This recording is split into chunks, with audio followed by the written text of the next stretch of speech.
Hello, नमस्कार, good morning, सत श्री अकाल, सलाम वालेकुम। आज मैं फिर एक नए वीडियो के साथ आप लोग के साथ आया हूँ। मुझे उम्मीद है आप लोग सही से होंगे, खुशमंद होंगे, अच्छे से होंगे। मेरी ऊपर वाले से यही कामना है। मैं एक वीडियो आजकल देख रहा हूँ फेसबुक पे कि कुछ, मैं नाम नहीं लूँगा किसी का, मैं किसी का स्पेसिफिक नाम नहीं लूँगा, मैं उनके बारे में कोई ऐसी विचार नहीं है मेरे प्रति, ठीक है। तो मैं आजकल एक वीडियो देख रहा हूँ, ये हालांकि क्या है, चुनाव आने वाला है 2024 में या फिर क्या है ये तो कुछ पता नहीं है, लेकिन फिर भी मैं एक वीडियो देख रहा हूँ। उस वीडियो में काफ़ी पहले से बोला जा रहा है कि महंगाई कम करो, महंगाई कम करो, महंगाई। ये मेरा वीडियो स्पेसिफिक महंगाई के ऊपर ही है। तो मैंने उनको देखा कि महंगाई कम करो, इंडिया में बहुत ज़्यादा महंगाई है जी। तो ये मेरे संदेश उन लोगों के लिए है जो ये बार बार वीडियो में आके बोलते हैं, फेसबुक पे अपलोड करते हैं कि हमारे देश में ये इतना केजी था, अब इतना हो गया, इतना था इतना हो गया, इतना था इतना हो गया। तो मेरा संदेश वहाँ उन लोगों के लिए है। देखो, पहली तो बात करते हैं शिक्षा पे। शिक्षा, एजुकेशन सिस्टम, एजुकेशन लॉ, इसके प्रति हम बात करते हैं। हमारे देश में देखा जाए तो शिक्षा का महत्व तो बिल्कुल जीरो स्तर पर है, बिल्कुल जीरो स्तर पे है। पूछो क्यों जीरो स्तर पे? इसलिए कि ना हमारे देश में शिक्षा का सही व्यवस्था है, ना हमारे देश में शिक्षा के लिए अच्छी अच्छी संस्थाएं हैं, ना हमारे देश में शिक्षा के लिए कोई जागरूक है, ठीक है। अभी शिक्षा पे बात करूंगा, अभी मैं किसी को नहीं टच करूंगा, किसी को नहीं छूंगा, किसी के ऊपर नहीं उछाल करूंगा। अभी केवल मैं शिक्षा पे ही बात करूंगा, शिक्षा पे ही बात करूंगा। तो ये सिस्टम है। हालांकि ये नहीं कि लोग शिक्षा से, मतलब आज की डेट में लोग पढ़ लिख नहीं रहे हैं या फिर पहले के लोग पढ़े लिखे नहीं थे, ये बात नहीं है। कहने का मतलब शिक्षा की जो मैं बात है उस पर एक टॉपिक ले रहा हूँ। ये स्तर नहीं है, ठीक है। दूसरी चीज़ क्या है कि शिक्षा को लेकर एक बिजनेस बन गया है। आप किसी भी प्राइवेट स्कूल में, कोई कैबिनेट स्कूल में एडमिशन कराने के लिए हम जैसे मिडिल क्लास लोग तो करा ही नहीं सकते। हम जैसे मिडिल क्लास के लोग कन्वेंट स्कूल में बच्चों को पढ़ाना लिखाना एक प्रकार से अपने गर्व की बात है आज की डेट में। हालांकि पहले नहीं था, आज की डेट में बता रहा हूँ, एक कन्वेंट स्कूल में पढ़ाना एक गर्व की बात है, ठीक है। कोई अगर कन्वेंट स्कूल में पढ़ रहा है आज की डेट में तो आस पड़ोस वाले बोलते हैं, अरे फलाने का लड़का कन्वेंट स्कूल में पढ़ रहा है, फलाने का लड़का इस यूनिवर्सिटी में पढ़ रहा है। क्यों?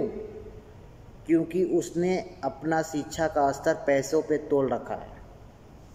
बात मेरी समझ में आ रही है तो मुझे आप कमेंट जरूर करना। मेरी बात अगर समझ में अगर आप लोग को आ रही है तो बिल्कुल कमेंट करना, और कमेंट के जरिए मेरे प्रश्नों का जवाब देना। अगर आपको कोई डाउट हो, कोई निसंदेह हो कि नहीं आपको ये शब्द यूज नहीं करना चाहिए, तो मैं उसके लिए एक स्पेशल वीडियो बना के अपलोड करूँगा अगले दिन, ठीक है। अभी मैं शिक्षा की बात कर रहा हूँ, ठीक है। मैं किसी पार्टी को लेकर नहीं बात कर रहा हूँ, विपक्षी पार्टी, निर्दलीय पार्टी में कुछ नहीं, मैं किसी को नहीं, मैं किसी पार्टी की तरह नहीं हूँ, ठीक है। कोई ये सोच रहा है कि नहीं मैं कांग्रेस के विपक्षी बोल रहा हूँ, बीजेपी के विपक्षी बोल, नहीं, मैं किसी पार्टी के विपक्षी नहीं बोल रहा, मैं किसी पार्टी से हूँ। मैं इस वीडियो में नहीं, मैं पहले से 50 वीडियो में बोल चुका, मैं किसी पार्टी से नहीं। मैं उन लोगों को संदेश देना चाहता हूँ जो बोलते हैं कि शिक्षा, इंडिया में एजुकेशन सिस्टम, तो सुनो, इंडिया में एजुकेशन सिस्टम जीरो के बराबर है, ठीक है। 140 करोड़ आबादी में, 140 करोड़ आबादी में आप अपने को देखो कहाँ पे हो। शिक्षा के नाम पे इंडिया में बिजनेस चल रहा है, धंधा धंधा। अगर आप LKG UKG के स्टूडेंट हैं तो आपसे फीस कितना लिया जा रहा है? 1000, 2000, 3000, डिपेंड करता है सिटी के ऊपर और स्कूल के ऊपर। इससे बढ़ के, इससे तो नीचे कोई फीस नहीं है मुझे लग रहा है। आजकल लोग गांव में भी, खेतों में भी स्कूल खोल दिए कन्वेंट, तो उनका भी चार्ज कर रहे हैं 2000, 3000। हाँ, ड्रेस का अलग फीस लग रहा है, किताब का अलग फीस रहा है, एडमिशन चार्ज अलग लग रहा है, रजिस्ट्रेशन चार्ज अलग लग रहा है, टाई का अलग लग रहा है, जूते का अलग लग रहा है, और फिर से एडवांस कुछ स्कूलों में तो आपको एडवांस पे करना पड़ रहा है। बताओ। तो ऐसा सिस्टम आ गया कन्वेंट स्कूलों में। लोग कहते हैं कि अगर हम पढ़े लिखे नहीं हैं तो हम कैसे UPSC टॉप कर रहे हैं। अरे 140 करोड़ आबादी में 10 लोग UPSC निकाल लिए तो कौन सी बड़ी बात, कौन सा लंबा तीर मार दिया है? 140 करोड़ आबादी में जो कि 65% नौजवान हैं, 18 साल से लेकर 28 साल तक के लोग 65% है इंडिया में। तो 65% में से अब 140 का 65% निकालो, कितना हुआ? उस 65% में से अगर 20 लोग UPSC निकाल ले रहे हैं तो बोलते हैं कि हाँ, क्या हम पढ़ते नहीं थे? क्या हम गांव में पढ़े लिखे नहीं हैं? अरे यार, उसको नहीं बोलते हैं। जब 65 में से आप 40% लोग शिक्षित हो जाओ, सक्सेस हो जाओ, तो उसको बोलते हैं कि इंडिया का एजुकेशन सिस्टम बहुत अच्छा है। 1 लाख 2 लाख की आबादी वाले गांव से 2-4 लोग UPSC निकाल लेते हैं तो वो बोलते नहीं, हमारा मतलब हम गांव से ही पढ़ के निकले और अब अच्छे से निकाले। उसको एजुकेशन सिस्टम नहीं बोलते हैं, ठीक है? एजुकेशन सिस्टम उसको बिल्कुल नहीं बोलते हैं। तो एजुकेशन सिस्टम तो हमारे देश में है ही नहीं। आप बाहर जाके देखो, इंडिया से बाहर जाके देखो, किसी अब्रॉड कंट्री में जाके देखो, सिस्टम बिल्कुल अच्छा है। और वो इंडिया के जितने भी बाहर देश हैं, abroad country, European country, Australia, New Zealand, ये हर चीज़ में डेवलप है, हर चीज़ में डेवलप है। क्या वहाँ सरकार नहीं है? वहाँ पब्लिक नहीं है? वहाँ प्रशासन नहीं है? लेकिन हर चीज़ में आपसे डेवलप है। वहाँ शिक्षा को बिजनेस नहीं बनाते हैं। जैसे कि आप लोग शिक्षा को बिजनेस बना रखा है, वैसे वहाँ के लोग शिक्षा को बिजनेस बिल्कुल नहीं बनाते हैं। वहाँ पे हर जात के लोग, वहाँ पे तो पहले जात विवाद कुछ है ही नहीं। बाहर प्रदेशों में सबको एक प्रकार देखा जाता है।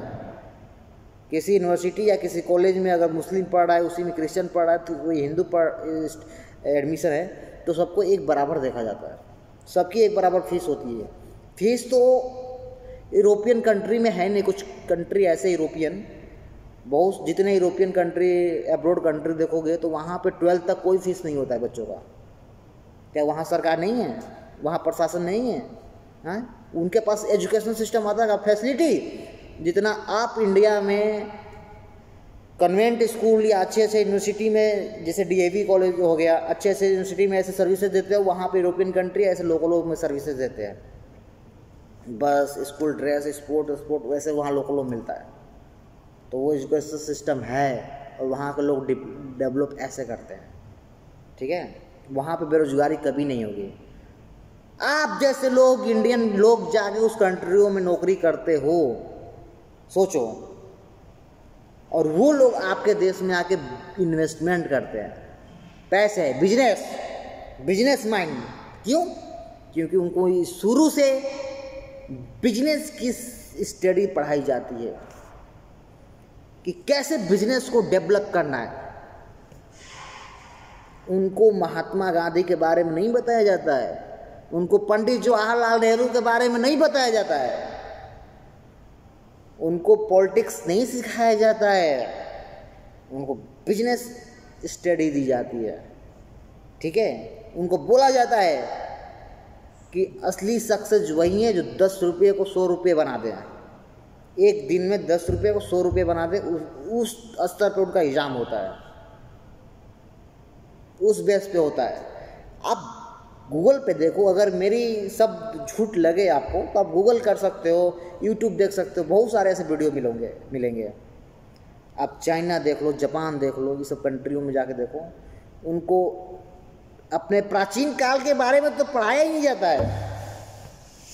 ये सिर्फ इंडिया में होता है, और इंडिया में इसी को पढ़ाने के लिए पैसे चार्ज 2-2 हज़ार, 10-10 हज़ार, 20-20 हज़ार, 50 हज़ार, 1 लाख ऐसे चार्ज होते हैं।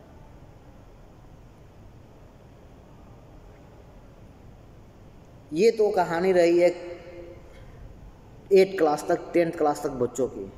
जो हायर एजुकेशन है इंडिया की, जो बैचलर डिग्रीज करते हैं, पोस्ट ग्रेजुएट करते हैं, उनकी कहानी सुन लो।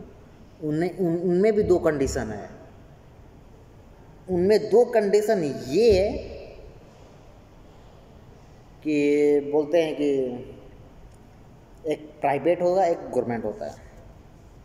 हालांकि विदेशों में ऐसा सिस्टम नहीं है, वहाँ पे एक ही चलता है। इंडिया में एक गवर्नमेंट यूनिवर्सिटी है और एक प्राइवेट यूनिवर्सिटी है। आप किसी प्राइवेट में एडमिशन के लिए जाते हो, सिस्टम वही है दोनों का, गवर्नमेंट का भी और प्राइवेट का भी। जो चीज़ वो पढ़ाएगा वो चीज़ ये पढ़ाएगा, सिस्टम वही है। आपको एडमिशन लेने के लिए जाते हो तो यहाँ पे 10 लाख 8 लाख पर सेमेस्टर फी करना पड़ता है। बहुत सिस्टम गंदी है दोस्त, बहुत सिस्टम गंदी है। अभी मैं बताना चाहूँ तो एजुकेशन के नाम पे बहुत कुछ बोल सकता हूँ, ठीक है, बहुत कुछ बोल सकता हूँ, बहुत कुछ ऐसे वर्ड है।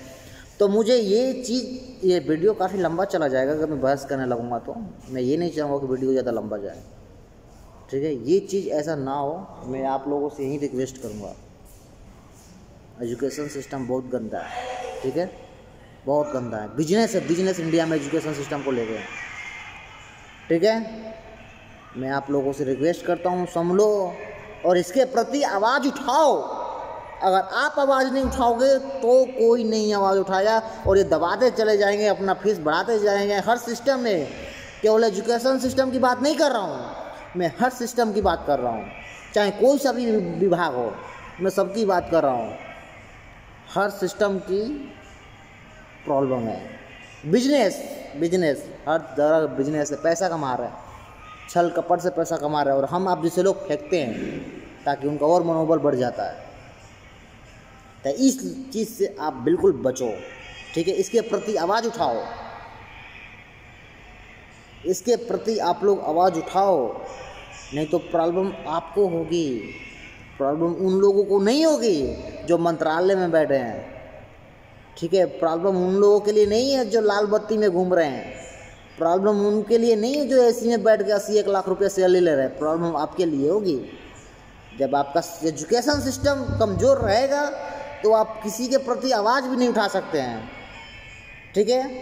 हम डरते क्यों हैं? क्योंकि हमारा एजुकेशन सिस्टम अच्छा नहीं है, हमें किसी के बारे में अच्छी तरह से नॉलेज नहीं है, हम किसी को अच्छी तरह से पहचान नहीं पाते, हम किसी के सामने अच्छी तरह से बात नहीं कर पाते हैं। तो ये हमारा शिक्षा का कमजोरी है, इसलिए हम पीछे हट जाते हैं। और ये कोई सोचता नहीं है कि इनको अगर शिक्षा मिल जाए तो ये हमसे कल सामने बैठ जाएंगे प्रश्न पूछने के लिए, ठीक है। ये चाहता कोई नहीं, ये हमें करना होगा, खुद करना होगा। जब तक आप लोग आपस में एकता नहीं रहेगी तब तक आप कुछ भी नहीं कर सकते हो। इसीलिए एकता बनाओ आपस में। हिंदू मुसलमान बिल्कुल मत करो भाइयों, हिंदू मुसलमान बिल्कुल मत करो, इसमें कुछ नहीं रखा गया है। अपने देश को सोचो आगे कैसे बढ़ाया जाए, अपने देश के बारे में सोचो, अपने एजुकेशन के बारे में सोचो, बच्चों को कैसे पढ़ाए, कैसे क्या करें। ये मत देखो कि फलाना के लड़के ने, चिलाना के लड़के ने यूपीएससी टॉप कर लिया तो हमारा भी लड़का यूपीएससी टॉप कर लेगा, नहीं। फलाने के लड़के ने पीएचडी टॉप कर लिया तो हमारा भी लड़का पीएचडी कर लेगा, नहीं। चिलाने का लड़का आईआईटी टॉप कर लिया तो हमारा भी लड़का आईआईटी टॉप, नहीं, बिल्कुल नहीं है ऐसा, ठीक है। ये दिमाग से निकाल दो। और ये किसी को ताने मारना भूल जाओ कि वो निकाल लिया तो हम क्यों नहीं कर सकते, नहीं कर सकते हो। एक क्लास में 50 बच्चे बैठते हैं, सभी फर्स्ट, सबका परसेंटेज नहीं आता है बराबर, सभी फर्स्ट नहीं आते हैं, ठीक है। फर्स्ट एक ही बंदा आता है। तो वो चीज़ है, जागो, ठीक है। देखो, दुनिया देखो, समझो, और इसके प्रति एक्शन लो, नहीं तो फिर बहुत प्रॉब्लम हो जाएगी, बहुत प्रॉब्लम हो जाएगी। चलो ठीक है गाइस, मेरा 15 मिनट का वीडियो हो गया। अभी मैं और एजुकेशन के सिस्टम पे बात करता, लेकिन वीडियो बहुत लंबा जा रहा है। तो जैसे जैसे मेरे पास क्वेश्चंस आएंगे मैं उनका वीडियो के जरिए जवाब दिया करूँगा। आपको कुछ ऐसा लगे, डाउट हो, ऐसा नहीं होना चाहिए, तो मैं उसके प्रति भी वीडियो बनाऊँगा। तो बिल्कुल आप प्लीज़ निश्चिंत होकर कमेंट करो, ठीक है। मेरे यूट्यूब में, इंस्टाग्राम में, टिकटॉक पे, हर जगह मैं, ट्विटर पे भी हूँ। तो मेरा आईडी सब कुछ लिंक में मिल जाएगा। अगर सब किसी कोई प्रकार की क्वेश्चन हो तो आप बिल्कुल कमेंट करें, ठीक है। Okay, thank you so much. मिलते हैं नेक्स्ट वीडियो के साथ।